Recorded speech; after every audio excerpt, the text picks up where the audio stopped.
Another world, another time in the age of wonder. You are listening to Trial by Stone. Trial by Stone! Trial by Stone! This is what I came for. Your vital essence, the dark crystal. I can feel something. Hear it almost. Don't move. Don't move? Where would I go? Quiet! Here's your host, Philip Mitchell. Hello and welcome to Trial by Stone. This is episode 2 of the podcast. First of all, I'd like to thank everyone who listened to the first episode of the show. It was a blast making it, and I hope that you'll enjoy many more episodes to come. A few days after the release of the show, I realized that searching for the show on iTunes and Facebook was difficult. For example, if anyone was using the keywords Dark Crystal, it wouldn't appear in the search results. I've decided to add the unofficial Dark Crystal podcast tag for it to be easy to find for new listeners. Thanks to Shannon and Melissa for the heads up. The first episode of the podcast has reached over 150 downloads. When I started the podcast, I really had no idea what to expect. So knowing that there are people out there that want to listen to a Dark Crystal themed podcast is just fantastic, and it encourages me even more to make each episode as great as possible. And I have lots of ideas for future episodes of the show. And as always, if you have any suggestions for the show, send me an email at trialbystonepodcast@gmail.com. Now let's begin with news the Crystal Bats have transmitted to us this month. And begin, all the same, big change. Sometimes good, sometimes bad. Crystal bats fly! Search the land! Search the water! Search the sky! Right now, the Dark Crystal Created Creature Contest has ended, and they have selected a winner, and it is Jeff Brown from Exton, Pennsylvania. Congratulations on winning the contest, and to everyone who entered.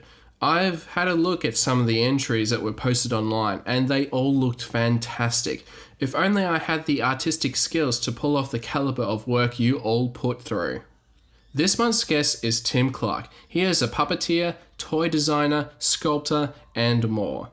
He worked on the Dark Crystal in Design and Fabrication Supervisor of the Mystics, as well as other contributions for other creatures as well. Prior to the film, he worked on The Muppet Show and after on Fraggle Rock. Tim has created many toys, including sectors, boglins, and even prototype sculptures for the proposed Dark Crystal figurines for Hasbro, which we'll get into on the show. So with that all said, let's go to the Podling Village. G'day Tim, thanks for joining on Trial by Stone. You're very welcome. Good to be here. Thank you. I guess I'm very interested in knowing in how you first got into puppeteering. Well, actually, I started when I was a little kid. My great aunt gave me some Steiff puppets, and my parents gave me Pelham marionettes, which I believe are made in Europe somewhere. And I used to do marionette and puppet shows for kids in the neighborhood to make, extra money. And I did that for, quite a few years. And then when the kids in the surrounding neighborhood got too old to come to puppet shows, I stopped. And then once I went to Pratt to study art education, Kermit Love, who is the guy who designed Big Bird and Snuffleupagus, was teaching puppetry there. And I had tried to get in his class every year that I was there, but it was reserved for seniors because the class was so popular. So finally, in my last semester of my senior year, I got into the class. Then after doing a lot of work in Kermit's class, he asked me if I would come and work for him when I finished school. And I said, yes, of course. That was easy. Then Kermit did a lot of different projects. Kermit was a costume designer before he worked at Muppets. And he did a lot of costume designs for New York City Ballet and for Joffrey Ballet. So we were active in building costumes for ballet companies. We were doing puppets for TV commercials. We were always producing puppets for the Sesame Streets that were in the foreign markets, like Germany and Mexico and Kuwait. And so that was mostly what I did with Kermit while I was working there, with him for a year. And then Kermit's work would kind of go up and down because he would have big projects and then he wouldn't have work for, a couple of months, and then he would have another big project. So it was very uneven, and I just wasn't making enough money to live on. So I went to see him when he was teaching his class back at Pratt in September. And as I walked in the door, as his class finished, he said, "Oh, I'm so glad you came here today because they're starting up a new project at Muppets, and I think you would be perfect for it.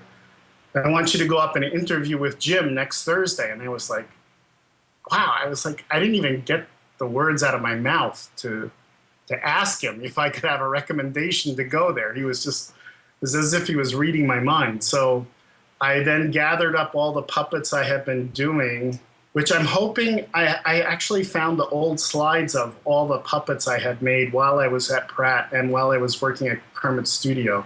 Because in the downtimes, I would design and build my own puppets. And I just found the slides of them recently, so I'm hoping to get them converted so that I can post them on my Instagram so people will be able to see, where I came from before I got to Muppets. So then I went and met with Jim, and I had stuffed all my puppets in these big bags. And then I just went in and he introduced himself as if he needed an introduction. And then, he asked me what I had been doing and I told him. And then he said, "Okay, let's see what you brought." So I just started pulling all the different puppets out. And one of them was a dragon that I had made that was about 8 feet long. And it went from my one hand to my opposite hand over my head. And the bump in the dragon's back was the top of my head. And Jim was just like, I think he was a little surprised by how sophisticated they were. So when I finished showing them all to him, he said, "Okay, when can you get started?" And I said, "I'll start tomorrow." And he said, no, he said, "I need time to talk to the office and, let them know that you're coming." So he said, "How about next Tuesday?" And I said, "That would be great." So that's how I started. And the first project I worked on at Muppets was Dark Crystal. And the production started up in New York. You worked on mainly the mystics, but also other creatures. I'm just curious about what was the process when creating the creatures? Well, when I first started, the mystics were being worked on by somebody else, and they were being carved out of a solid block of foam and then covered with latex and paint to give it a skin. And it wasn't real. It was all right, but it wasn't very effective. And when you carve urethane foam like that, it doesn't hold up very long. It will last for a little while, but it has a tendency to crack and split from the movement of opening and closing the mouth. So Jim had met with Dick Smith, the very famous makeup artist who had done, just a lot of Hollywood films, The Exorcist and Raging Bull and all these things. And Dick, who recently just passed away, he was 90-something, but he was an incredibly generous person. He came in and he taught us how to, use foam latex, how to sculpt to make it.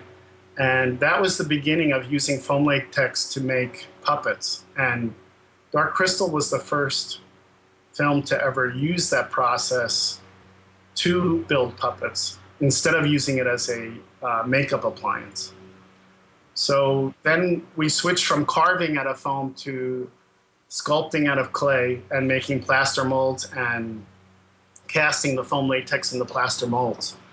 And I was the person who had been sculpting the Mystic heads out of, cut foam, left. She wasn't happy working full time as a building puppets. She wanted to get back to doing her own sculpture. So I was given the task of sculpting them. And Brian Froud came over and was living in New York, and he would sketch and draw, and I would sculpt. And the very first sculpted and foam latex head is on my Instagram page, and you'll see it's the pre-production shots that were done in New York. They're kind of fuzzy, but there's a couple of the pictures of them there. Like, I've had a look at your Instagram page, and I really like looking at these behind the scenes kind of stills. And I have more. It's just a matter of having the time to post them, but I will eventually post more of them. Oh, that'd be fantastic. Yeah. So then after that, it was just a lot of work building each and every one of the Mystics. I think I worked on for about a year in New York, because I started in September, and then the following summer, I think it was probably around July, they decided that they were going to be moving the whole production to England, because Jim had been working with Sir Lord Lou Grade, who produced The Muppet Show and the Muppet movies, and he agreed to put up the money to do Dark Crystal.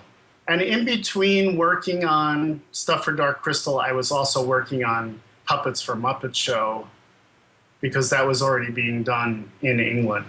So it's like you would work on stuff for Dark Crystal, and then you'd have a break where we had to come up with a lot of puppets for the different characters on Muppet Show, and we would take like a 3-week break, and then we would go back to working on Dark Crystal, and then we would go back to working on puppets for Muppet Show. So it was kind of flip-flopping back and forth. And then I left for England, I believe, in July, and I went to the studio, which was set up in Hampstead, and it was literally just 4 walls and electricity and water. It was just a big old post office building that Jim had bought, and we had to set up the studio space from scratch. So actually, one of the first things I did was help to design the work tables.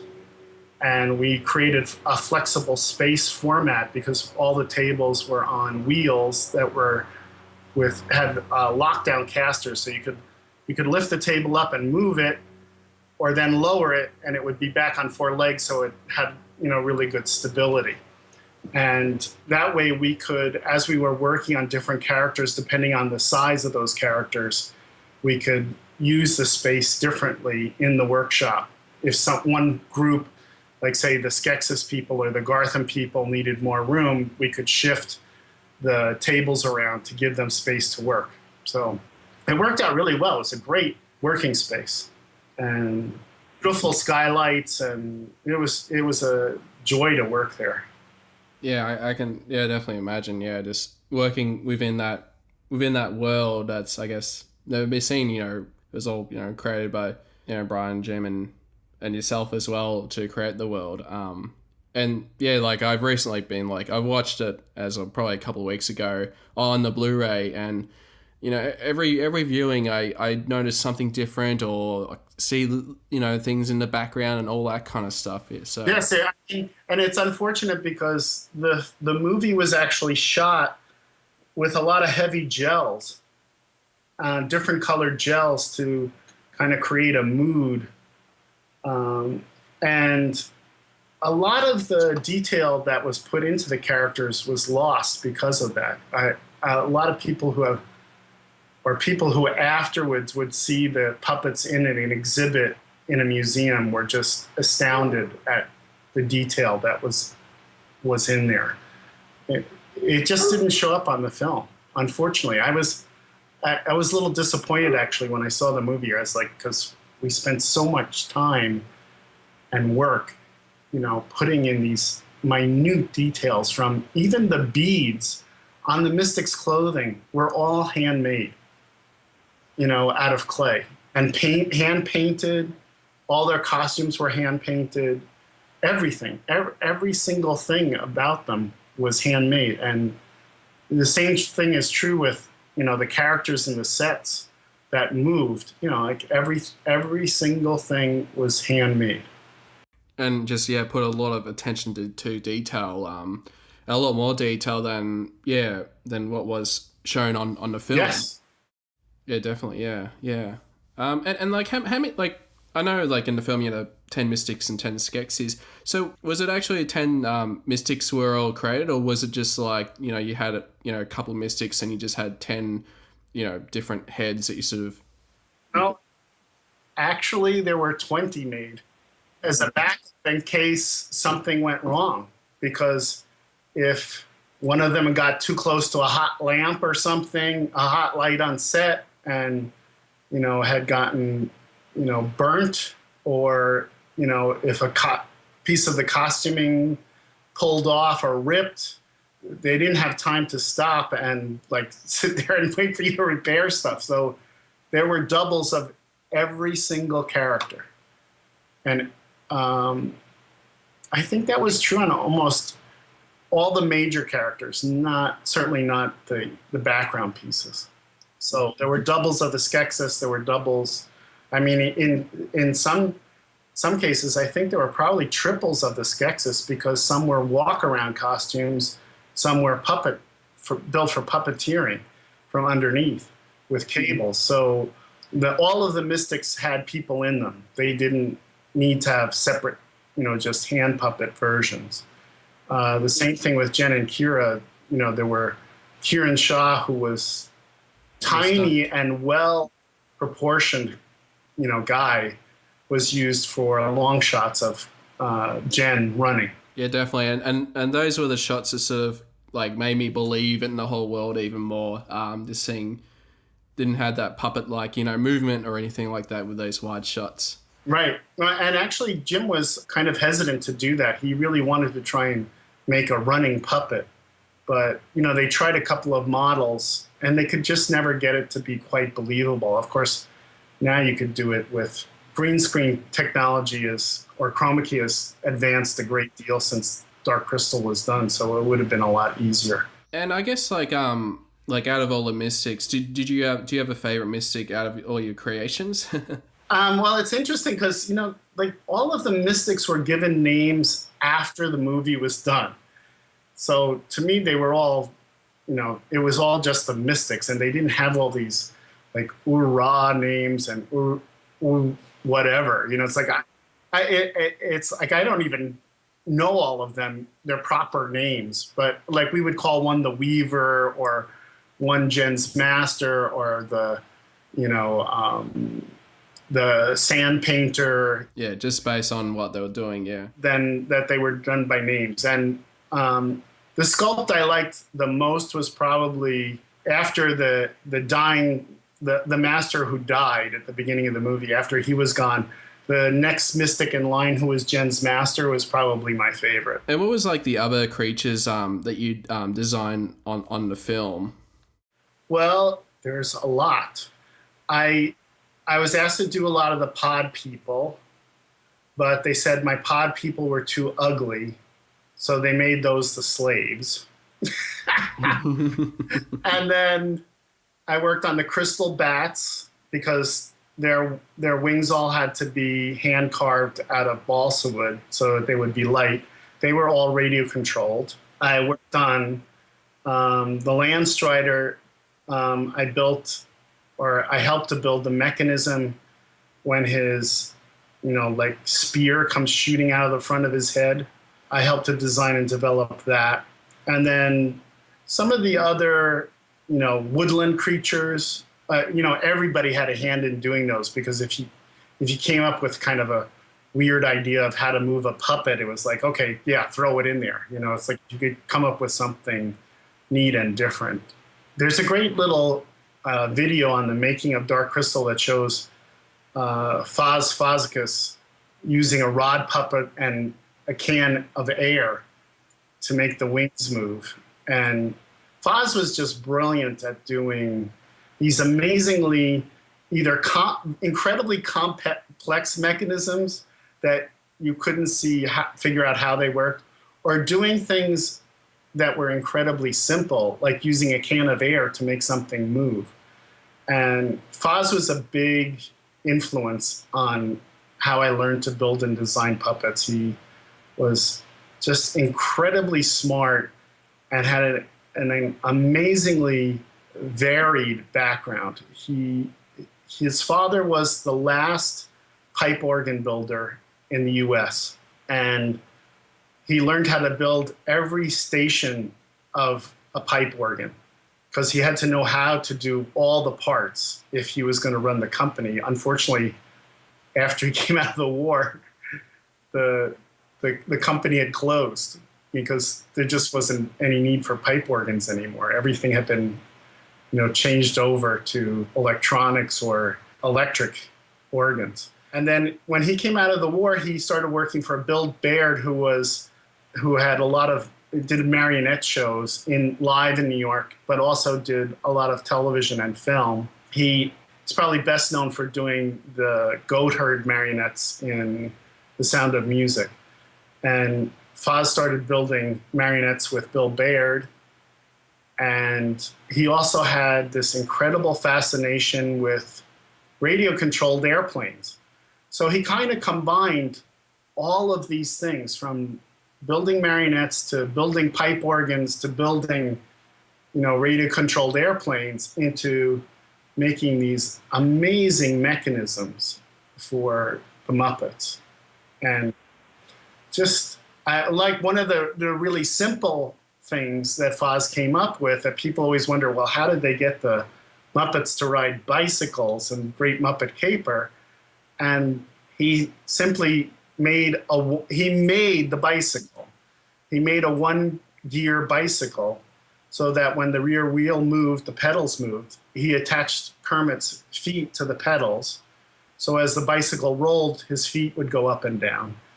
And then marionetted the bicycle from the roof, basically, and just rolled it across the scene. And it made it look like he was, actually pedaling the bicycle. Yeah, I definitely remember. Yeah, I remember watching the Muppet movie a couple of years ago on VHS, and just seeing that shot, it's like, wow, it was really impressed on how they pulled that shot off. Yeah. Yeah, and that was all Foz. It's like that was Foz's brilliance. I don't think he ever got the credit he should have. Yeah. And all the radio-controlled mechanisms and, the Skeksis' heads and, a lot of the woodland animals in Dark Crystal were all based, if they weren't made by Foz, they were based on the concepts that he developed. One thing I'm really interested about, with all these creatures and stuff, it wasn't recently till I got on the Dark Crystal group page, and one guy, I think John, he posted a lot of images of, I think you posted an image too, of the miners. Yes. That they were created for the film, but they never appeared. Was there any scenes that were actually shot that featured the mine? No, just as test shots in New York City. He was dropped before we left New York. He was developed as, to be these series of creatures that lived underneath the Skeksis castle and supplied them with, jewels and all that stuff. I don't know why it was written out, but I guess maybe they thought it was just going to make the movie too long or something, but they just didn't see it as being important to the storyline. The character itself was just dropped before we left. And what was it like? Were you on set for most of the shooting days? Yes. I was just curious. Yeah. If your process was... The Mystic scenes were actually the first scene shot in the movie. And that set was enormous. It was probably about 3 stories high. And I had to get all of the Mystics on set at once, and they had to be ready to go as soon as, Jim and the second unit director or assistant director said, go. So it was very nerve-wracking, to say the least. In fact, I'll remember I had gotten all the Mystics lined up and waiting to go onto set, and the one of Jim's assistants, who it was his first movie, was just like having an incredible panic attack, because he had never worked. I don't think he had ever worked on a film before. And he came running up to me, and I was standing by the first Mystic that was supposed to walk into set. And I was sitting there, or standing next to him eating, a bacon egg sandwich, because I hadn't had any breakfast yet. And he came running up to me and he goes, "Tim, are you sure these are all ready? Are all of these guys ready to go?" And I said, "Yes, they are. Don't worry about it. Everybody's set. Everybody's ready, to walk on set." He's like, "Because you realize this is costing us like $5,000 a minute." And I was like, okay. It's like that I didn't need to know, but everybody's ready. And sure enough, we got all the Mystics onto the set in their position. They were all ready to go. And Ozzie Morris, who was the cinematographer, said, "All right, break for 45 minutes. We have to relight." So it's like after all that tension, it was just like, oh, okay. So yeah, big long break. Yeah. I think that's sort of the case with filming. Because like I've made a couple of films myself, and it's always the lighting that really takes its time to get it right before you can actually start shooting it. Even though Dark Crystal was my first movie, I had worked on Sesame Street in New York before I started working on Dark Crystal. So I was kind of used to, these long breaks. Like the working environment was it somewhat similar, or was it a bit different between working, from TV to film? Television is faster. That's, because you have to shoot a show a week. So exceptions are made. You're not as detailed oriented. You kind of go, okay, that's the best we're going to get right now. That's good enough, and you move on, because you just don't have the time to do, the detail work that you do in film. Yeah, definitely. Yeah. I mean, I think why a lot of actors find doing films very, it's not easy, not because the work is hard. It's because a lot of times you're sitting and waiting, and you have to stay in character, or you have to get back into character very, very quickly, once they're ready. And, that's why it's not an easy thing to be a film actor and, a Broadway actor and a television actor, and switch from one thing to the other, because they are all completely different things. Like with filmmaking in general, to have two directors, Jim Henson and Frank Oz, what was their collaboration like? Yes, I think they had an incredible working relationship. I mean, Frank was, the great thing about Jim was that he wasn't defensive, or he wasn't overwhelmed with his own ego. He was very open to new ideas, and anybody could, give him insight into doing something new or different. And he was always open to listening to that and encouraging that. I mean, when I started working at Muppets, there were only 25 people working at Muppets.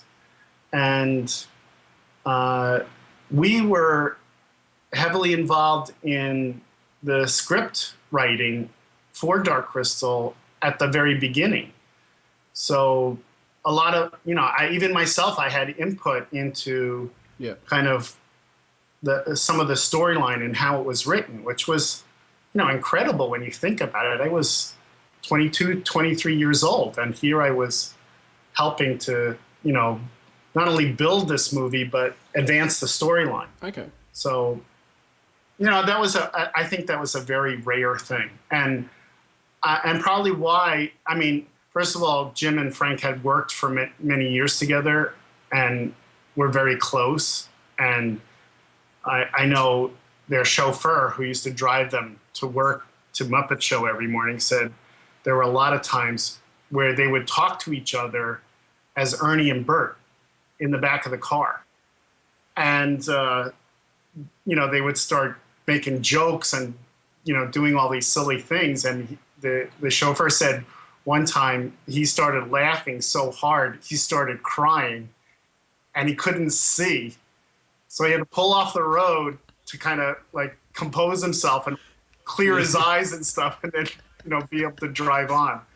So he always said that he got to experience the best of the Muppet Show that people never saw, because, sometimes they would do some kind of sexual innuendo jokes and things that would never have gotten on television. Yeah, on camera, yeah. Yeah, that would have been, it would have been interesting to being a chauffeur on those days of the shoot, yeah. Yeah. I guess I was curious about the Mystics, like, when you're trying to take them, on set and the whole, I guess, performance. Like the creatures, were they pretty heavy overall, like for the puppeteers, or? Gosh, that's a good question. My mission was to try and make them as light as possible. And so a lot of the understructure was made out of polyethylene foam, which is very light, and bamboo and rattan. And I made support rods for their arms so that their arms, because they were outstretched horizontally in the Mystic costumes, I made support rods that traveled through a tube so that they could bring it backwards and forwards, and it pivoted left and right. Because, I had to, test them out myself, and I knew how tiring it was. So it wasn't going to be any good if every 5 minutes they had a break to give these guys, time to recover from being in some very awkward positions. So we had stools for all of them. Sometimes they worked sitting on the stools, but as soon as they were off camera, they were always the whole front neck section and head would separate from the body very easily. It was Velcroed on, and they were able to sit upright and relax. All of the people who were in the Mystics were either dancers or mimes or acrobats. And they were in incredible physical condition. They had to be. It was, just walking in that position with your knees bent like that and with these huge feet on, so that they wouldn't stumble. It was very difficult. It was not an easy job. And they did an amazing job making those things come to life. Yeah, definitely, yeah. Like, I really, believed in, I guess as a kid watching it for the very first time, I really believed in the world and the creatures, as if, like, that world could have existed many, many years ago and all that. So the year that you sort of got on board, it was, would have been 1980 or 81? It was 78, 79. Okay. Was started in New York. And then I worked on Dark Crystal for about 2.5 years with breaks in between for Muppet Show and Great Muppet Caper. But other than that, the rest of the time was spent almost predominantly on building stuff for Dark Crystal. And that was unheard of. The idea that you would spend 2.5 years building characters and props and background creatures and everything else for that length of time was, just amazing. No, definitely, yeah. And I think it definitely, you pulled it off. So, I think it was definitely worth, the amount of work that, went into for, 2 to 3 years. When the film was completed, I know you probably touched on it briefly, but when you saw the film at its premiere, like, what was your thoughts on it when you saw it the first time? Well, I think the biggest thing was because of the heavy gels losing a lot of the detail. it was because I had seen a lot of the rushes, the daily rushes. I kind of knew what it was going to look like already, but I was thinking, I guess in my head, I was thinking, oh, when they get into editing and cleaning this all up, you'll be able to see stuff better because the rushes are kind of, exactly what they say they are. They're rush film. So I was expecting to see more, which of course was not the case. And I was a little disappointed in not the concept of the story, but some of the dialogue in the story. I thought it wasn't as strong as it should have been. I thought it could have been more powerful and better written. But that's my own. It's amazing how the response to the movie and how long it's lasted. I knew it was exceptionally different. Yeah. Dark Crystal wasn't a big blockbuster success when it came out. Yeah. So, the fact that it's had such longevity and that people are still fascinated with it, wonder about it, and in watching it, shows the true genius that Jim had in conceiving it, that this was possible and that he wanted to do it and he made it happen. I guess one of the interesting things, with the film, I think when it was shot, the Skeksis sort of had their own kind of their own language. Yes. Whereas in the film, I think they had a work print of the version, with all that intact for the audience, and it sort of got a negative reaction. They sort of decided to sort of change it to have the Skeksis sort of speak in English and have this narration at the start as well.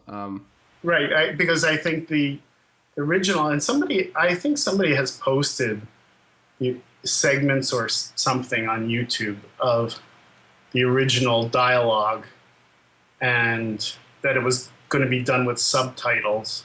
And I guess people just had too hard a time following it, so they switched to doing everything in English. Yeah, and I actually watched. There was a fan edit of the Dark Crystal.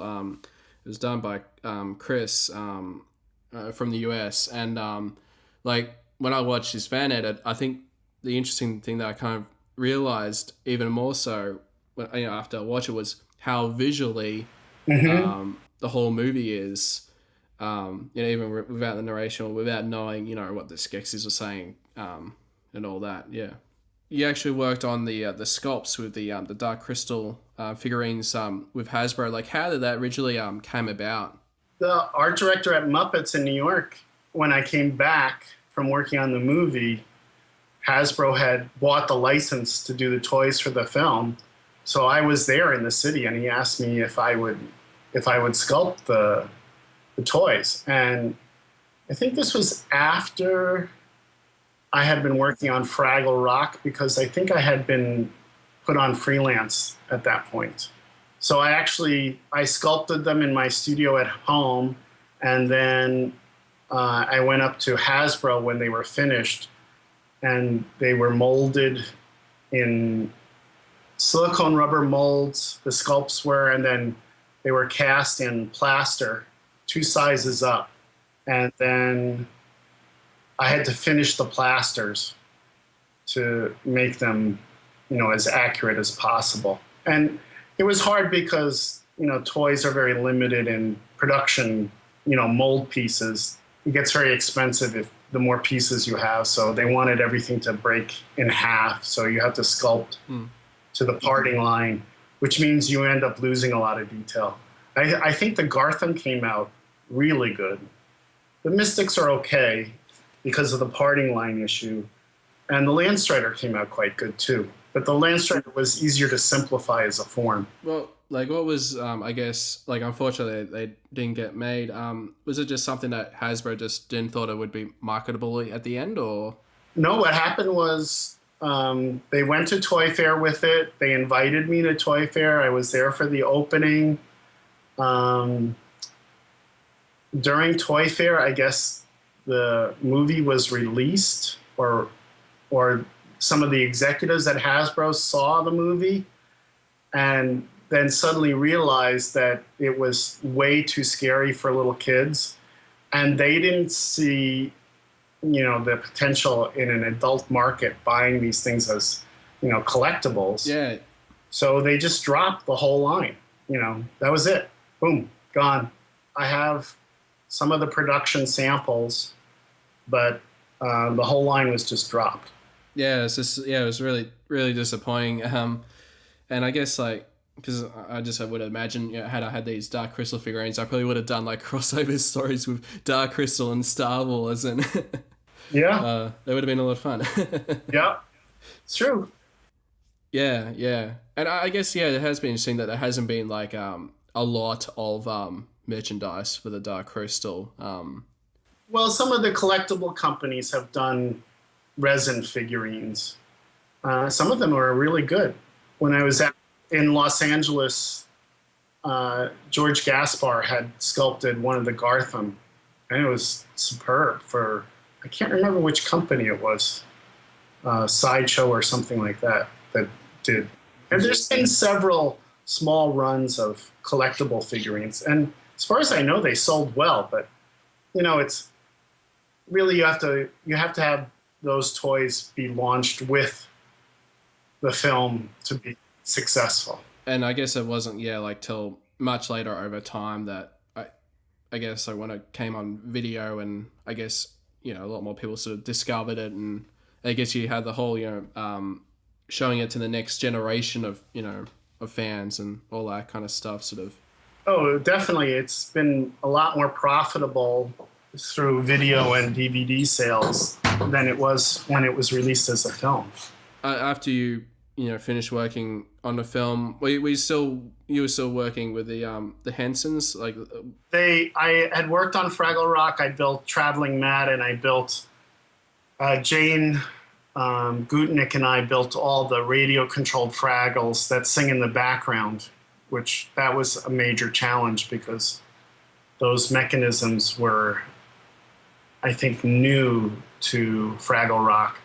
And the puppets had to be balanced perfectly, and they also had to be very lightweight in order to work properly. So it was a very tedious job making those puppets. But after Fraggle Rock, Muppets had a lot of projects out there, but none of them got picked up. So quite a few of us were put on freelance rather than being employed full-time, and they just said, well, we'll call you in when we have projects, but we can't afford to keep you all, because they had built up a huge staff for Muppet Show, Fraggle Rock, Dark Crystal. So it was just too many people there. So while I was working freelance, I did a lot of toy sculpting, for Sesame Street characters, as well as the Dark Crystal figures. And then I also worked on a joint venture of Disney and Muppets, which was going to be a television version of The Little Mermaid. And we did all the characters as puppets, except for, of course, the mermaid and some other live actors. But okay. And the puppets came out beautifully. Unfortunately, the show was not well received. The writing was very weak, and the production quality, the on-set production quality, was very poor. So when Disney finally saw that, the kind of pilot, they just said, no, we're not going ahead with this. And it's too bad, because the puppets were fantastic. It definitely would be interesting to see. Had it happen as well. Mm-hmm. Yeah, so I guess you sort of been you transition more to being a toy maker. How did that come about? Was it just because of there wasn't a lot of, I guess, work from the Hensons, so you sort of decided to go off and? Well, no, I mean, when I was working at Henson, and before I think I did the toys for Dark Crystal, I had talked to Jim about, because I knew there was less work because there was no shows being produced. And I went to Jim and I said, I think we should be designing and building toys to go with the products that we're doing on film, because we can make things that are a lot more creative and different and interesting with new approaches and new materials than the toy companies are doing. And he said to me, Tim, it's a great idea, but I just don't want to do it. Yeah. So I always say it was like the best kick in the pants I ever got, because then when I went on freelance, I said, well, I'm going to, I had all these ideas that were puppet related that I wanted to try and do as toys. So I think actually when I was working for Kermit, somebody had invited me to a Halloween party, and I didn't want to wear a costume or a mask. So I made this little fly hand puppet that was a glove. And I just wore that, as my costume, and I would just perch it on people's shoulders or put the fly's nose into their drink or something, and people would go, oh my God, and jump. And it got such a great reaction that I thought, it's like, I should do something more with this. So when I was put on freelance, I was searching around for, toy companies that I could show stuff to. The only one who would see me was Hasbro, because I had done, work for them freelance. All the rest of the toy companies said, no, we don't see outside inventors. And I was like, well, how the hell do you break into this business if nobody will see you? Yeah. and finally, somebody said to me, one of the people at the toy companies said, you need to go and see an agent, a toy agent, because we don't want to be dealing with people who are bringing ideas that are not their own. We don't want to get into lawsuit situations. Yeah. So I went to Toy Fair in New York City that year. Mm-hmm. I looked at the back of Playthings magazine, and there was an ad there by Seven Towns, who had developed Rubik's Cube. And they said they were looking for designers and inventors. Mm-hmm. So I called them up, and I was telling them, that I had come up with all these different toy concepts, and I've been trying to show them, but I wasn't getting anywhere. And the guy was kind of going, well, I don't really need any more people. It's like, we already have a lot of designers working for us. And I said, well, when I was working at Muppets, I came up with all these concepts that I've been trying to show. And he said, oh, you worked at Muppets? And I said, yes. And then he said, oh, okay, then you should come. Yeah. So that's where it started. And that hand fly puppet was then turned into Sectors, which was the first toy line I sold through Seven Towns. Yeah. That was sold to Coleco. Okay, yeah. So, and then Boglins came after that. And Boglins was sold to Mattel, and then Mattel had it for 2 years, and they decided they didn't want to go forward with it anymore because they wanted to concentrate on toys that were giving them bigger revenue. And then we took the concept and sold it to Ideal in England. Yeah. So, and then from there they went crazy. I mean, they were a huge success in England and Europe for probably 7 or 8 years. Yeah, yeah. Now I'm working hard to get them back out.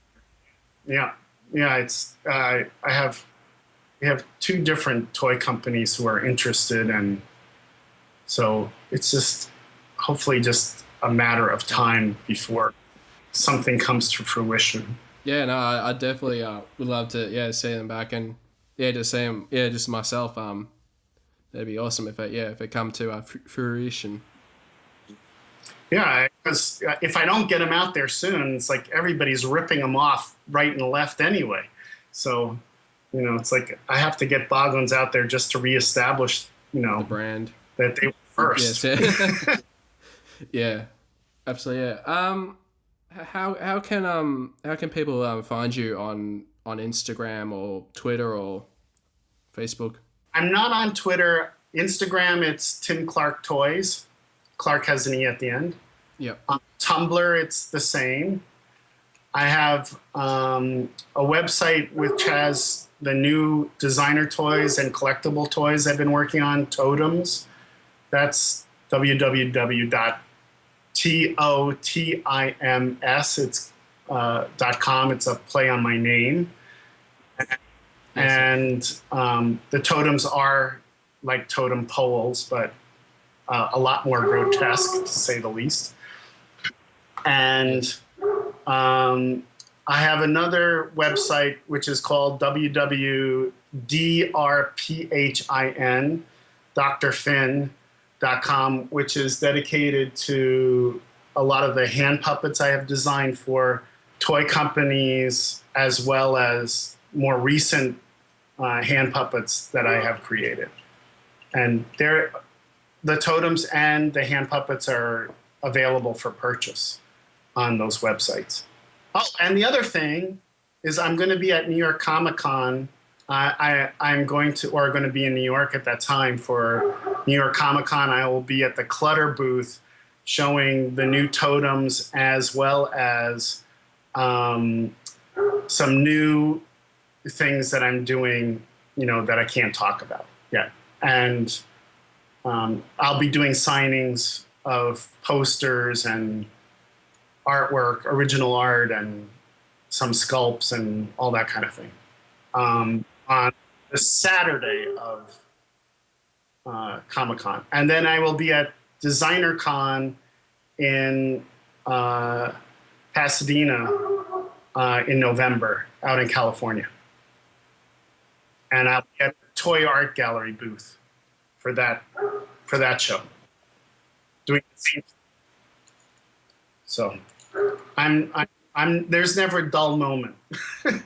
No, it's a bit busy life being a toy maker and just puppet designer. And actually, I just finished doing 3 puppets for a children's television show, which I'm part of the production staff of.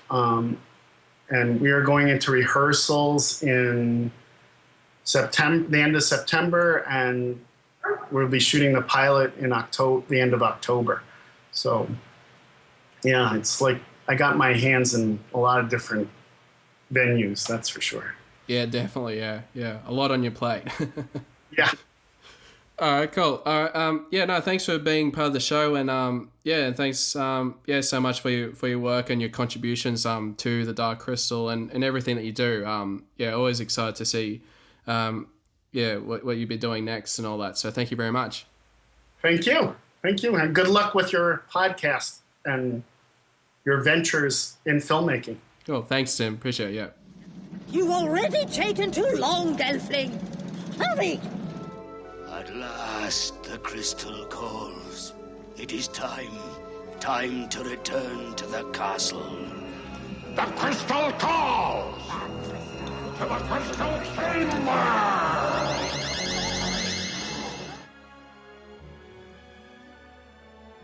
Well, that's all the time I have for this month's Trial by Stone. Big thanks to Tim Clarke for being this month's guest.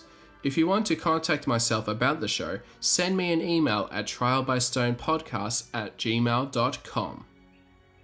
You can follow us on Facebook at facebook.com/trialbystonepodcast or on Twitter at trialbystonepod. If you enjoyed the show and think that others would like it too, then write a review on iTunes and help other Dark Crystal fans find out about the show. I hope you all enjoyed this podcast and come back for the next episode of Trial by Stone.